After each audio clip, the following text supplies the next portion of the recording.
So this video is just going to show you how I went about working out the math problems that you saw in your study guide and that you'll probably also encounter on the written portion of the test.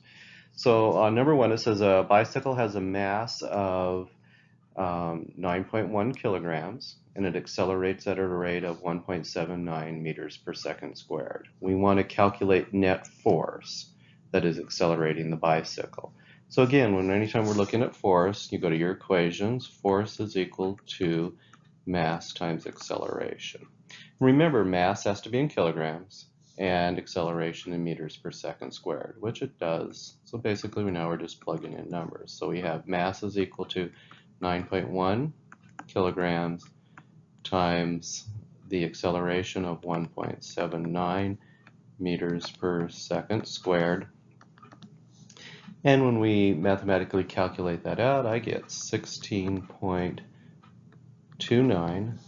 And remember that anytime we have a kilogram and a meter per second squared, that is equal to a newton. We can just summarize that as a newton. And then, of course, you want to put a box around your answer.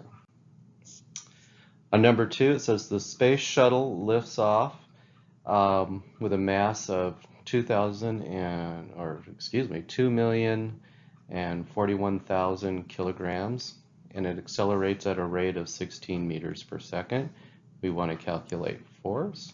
Once again, we have force is equal to mass times acceleration. Don't forget to write out your equation. So force, mass has to be in kilograms, so we got 2,001,000 kilograms times the acceleration of 16 meters per second squared.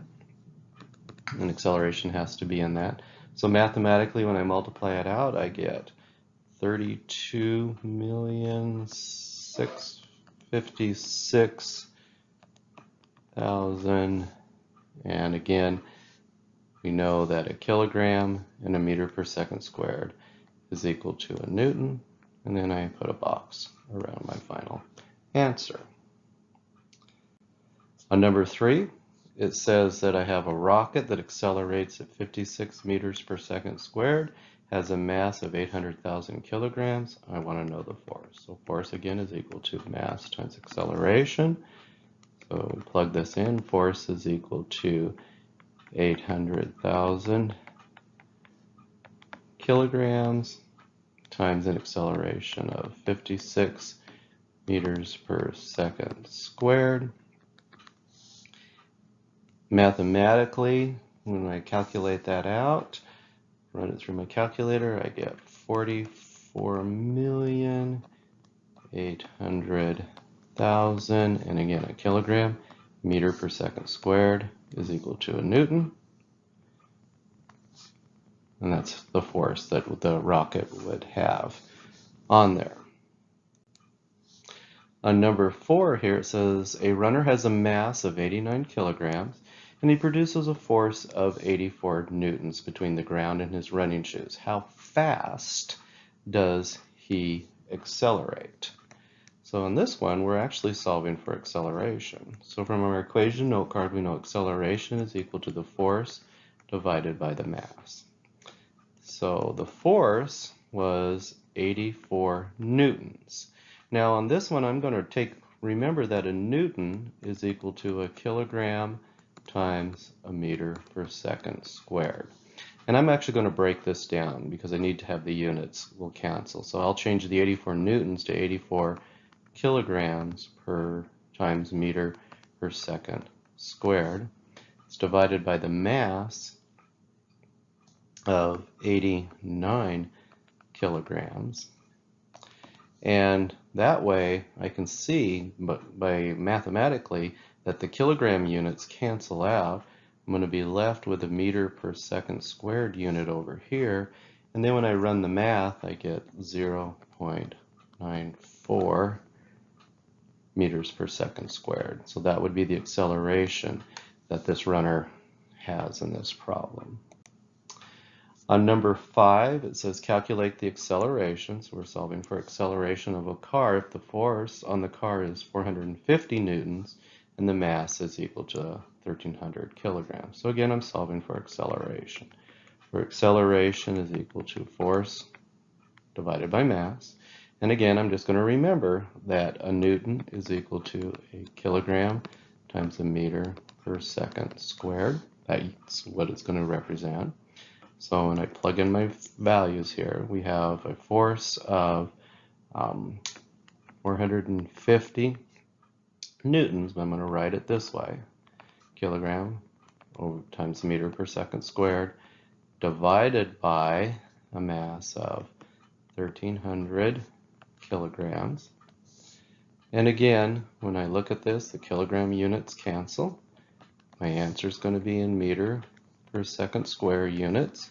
So then I just run the numbers through the calculator. 450 divided by 1,300 would be 0.35 meters per second squared.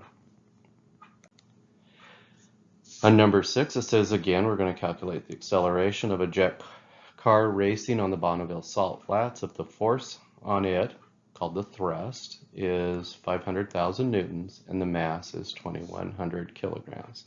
So again, we have acceleration is equal to force divided by mass. And I'm also going to note that a Newton, again, is equal to a kilogram times a meter per second squared.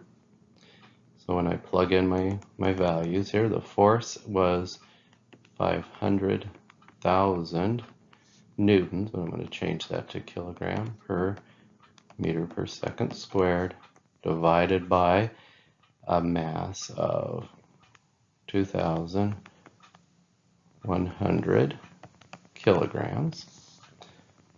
And again, the kilograms units will cancel away, they divide away. My answer is going to be in meter per second squared. And when I divide that out, I get 238.10 meter per second squared. On number 7, it says a steel ball whose mass is 2 kilograms is rolling at a rate of 2.8 meters per second squared. What is its momentum? So now we've got a different equation. Remember, momentum's equation is P. They use the letter P for momentum, which is equal to the mass of the object times its velocity. So mass has to be in kilograms. Velocity has to be in meters per second. So momentum is equal to 2.0 kilograms times 2.8 meters per second. And when we calculate that out, we get 5.6.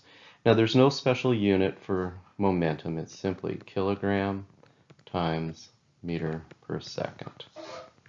That's all it would be. On number 8, a marble is rolling at a velocity of 1.5 meters per second. It has a momentum of 0.1 kilogram times meter per second. What is the mass? So we're going to solve for mass. Now you got to use the right equation. Well, notice here we have momentum in the problem. So I have to use the equation that has momentum in it. So mass is equal to momentum divided by velocity. That would be the equation I use, because probably on your note card you have several equations that solve for mass. But you always have to go back into the problem and see what it's asking you, what it gives you. And in this case, it's giving you momentum, so we would want to use it. So mass would be equal to the momentum, which is 0.10 kilogram times meter per second, divided by the velocity of 1.5 meter per second. Unit-wise, the meter per second cancel out, they divide away. I'm going to be left with an answer in a unit of kilograms, which is a unit of mass. And then when I mathematically calculate that, take 0.1 divided by 1.5, I get 0.07 kilograms as my answer. Okay, so this is how you would work out your problems. Remember, always 3 things: equation, show your work with the units, and then your final answer with a unit and a box around it or a circle of some kind. Good luck.